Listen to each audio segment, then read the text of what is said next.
Earliest memories of football. Obviously just go in the park, you know, with my little brothers. Used to play with my auntie as well. She used to play football. So I remember playing with her in the garden as well. Watching Match of the Day. You know, it'd always be on the TV when I was younger. Yeah, I was obviously at grassroots, playing there, and then I got picked up by Everton, from under 6s. Ended up getting released, I think it was under 12s. I used to play, you know, for the county.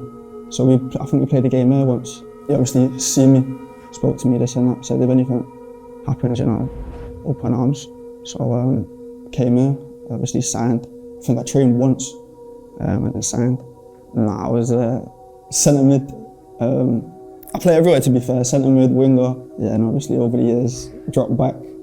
But if I'm needed, then I can always fill in. I remember it quite well actually. We played Everton. It was an under 12s game. He came on trial and impressed everyone with his potential that he had at sort of a young age, and we knew there was a lot of development that needed to go on there, but we wanted to give him that opportunity to do that here. He was quite timid, he was quite shy at the time, and that's what we want to do here. You want to develop the individual, obviously on the pitch, but the individual off it as well. He's shown what a fantastic person he is off the pitch, and you know he's sort of become a bit of a leader around the group as well in terms of the standards that he sets. So it's been great to see them development over them years in terms of on the pitch and off the pitch. He's always been someone of high potential, had a few injuries which have probably hindered his progress, but from a physical perspective, an individual learning perspective, he's always had potential to play first team football all the way through the academy. Yeah, for me there was a lot of, you know, ups and downs. Suffered with quite a few bad injuries with my shins, for example, when I was 16s going into first year scholar. For me that was tough as well, because that was you know, like full-time football. So having to come in full-time but be injured. The lads would go out to train and they were just not really progressing in that sense. But yeah, they definitely stick out to me. You know, I remember the first training session with the first team, I think I was like 16. You know, we just go up for numbers, but that experience as well, like, because as I say, I'm good technically, but like when you go up there, it's the intensity, you know, physical side. So that's something that I've had to look at, you know, in myself. Yeah, I'm improving every day. I've got a lot to learn still, and that's made me like more resilient as a player, like mentally strong. You know, I know if down the line, you know, every player gets injuries, so I know like for me, like, obviously if it happens again, you know I can overcome it and get back strong. I just can't really describe, you know, it's a dream, you know, as a young kid, you know, obviously first year scholar, and the pro is the next big one. That's what everyone works towards. It's a good moment, you know, family were there. Everyone was buzzing. Mum was crying when I got offered. The family were all buzzing, they were all there. Been brought up obviously with my mum, my two brothers, we were 4 siblings all together, my sister. Single parent family, you know, sometimes it's tough, but it's made me, because I'm the oldest, it's made me, you know, mature more as a man. Sometimes challenges, you know, when you step up, you know, you can't just step up and just try and like hide. You have to still be your own person, not be shy, you know, around the guys, because they'll see that as well. Like you have your own personality around the building, so that's something you have to show and yeah, obviously improve as well. As a footballer, you have to go through the rough times. As soon as a young footballer, nothing's going to be plain sailing. Your development journey is not going to be linear. It never happens, and you take 2 steps forward, 1 back. He seemed to, at some point, taking 1 step forward and 2 back with some of the things that he's had to deal with over the last couple of years. But they all shape your character at the end of the day, and it's probably invigorated his hunger for being a professional footballer, because if you're stuck in the gym, if you're stuck watching the session and you're watching everybody else play and develop, and other players and Nathan in his own age group, Nathan and Emre, and making their debuts, it can spur you on. I think that is used that as a positive to use that time out to come back fit, strong, mentally strong, because he's gone through the tough times and come out the other end. And I think all those into the pot mean he's got a hugely successful chance of being a professional footballer. I enjoy most about football. It's training every day. Obviously you train to play in the games, you know, the games is where I find my joy. You know, it's just what I've wanted to do since I was a kid. For me, I think technically I'm good. Range of passing. Defensively 1v1s, I think I'm solid. Getting forward is something that I've worked on as well. Trying to implement that in my game as well.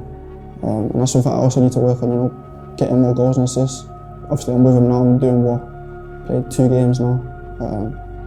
But yeah, no, every day is enjoyable. You know, you're always learning off the senior players around Creswell. You know, I take little things off them, Bates as well. But no, it's good, man. Every day you learn. It's important we have these relationships that they feel that you can trust, and it allows the players to go and express themselves, you know, and show themselves in the best possible light. We want to create an environment that they can thrive. We're not an academy that goes and buys players for millions of pounds. We have to develop them. We have to build them relationships to enable that to happen, and to help the players move forward. Coach Hibbo, you know, 21's gaffer, you know, what a guy, man. Like, last season as well, I'd come in just me and him. You know, doing it, so you know, shows the person that he is as well. We did extras in the summer. He wanted to come in and do that, and we will provide them whatever the lads need to give them the best opportunities. And then, you know, when they do get them opportunities to go and train with the first team, it's up to them, up to the boys to take them chances. Obviously, first of all, he's a top coach, but as a person, I just think, you know, someone you can trust, you can speak to. Him and Lenny as well. You know, I've worked with Lenny from under 15s as well as Hibbo. But the pair of them together are just two good guys. I'm always learning off them as well.